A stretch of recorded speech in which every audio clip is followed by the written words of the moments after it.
Terdakwa mantan Kadis Perkim Kabupaten Bintan, Heri Wahyu, yang didakwa dalam perkara korupsi pengadaan lahan tempat pembuangan akhir sampah, divonis Majelis Hakim 4 tahun penjara. Dua terdakwa lain yakni Aris Syafdiansyah dan Supriyatna, divonis masing-masing 4 tahun dan 5 tahun penjara. Majelis Hakim Pengadilan Negeri Tipikor Tanjung Pinang menjatuhkan vonis 4 tahun penjara kepada terdakwa Heri Wahyu, mantan Kepala Dinas Perumahan dan Kawasan Permukiman Kabupaten Bintan.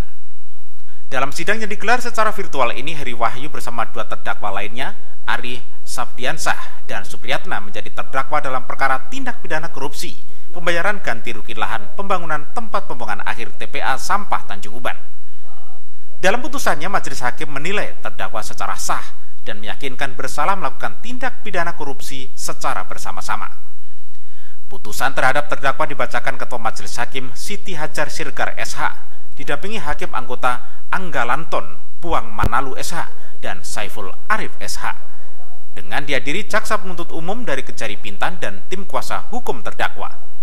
Tidak hanya dihukum badan, terdakwa juga harus membayar denda 200 juta rupiah subsidiar 3 bulan kurungan.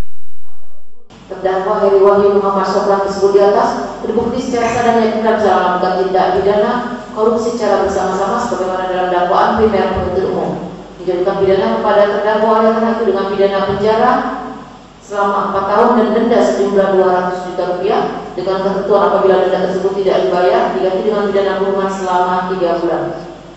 Dijatuhkan pidana tambahan terhadap terdakwa berupa uang pengganti kepada negara sejumlah 100 juta rupiah paling lama dalam waktu 1 bulan sesudah putusan ini berkekuatan hukum tetap.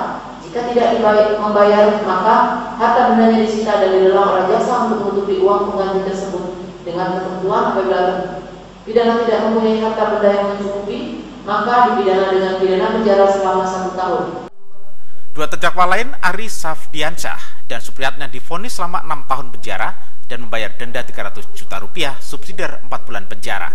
Kemudian dihukum membayar uang pengganti 990 juta rupiah subsidiar 2 tahun penjara.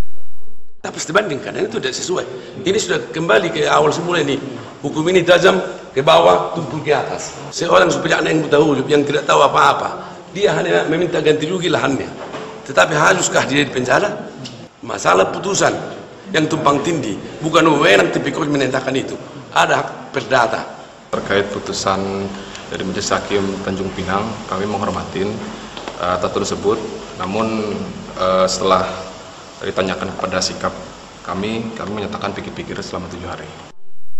Atas putusan ini, penasihat hukum terdakwa akan melakukan banding, sedangkan Jaksa Penuntut Umum menyatakan sikap pikir-pikir.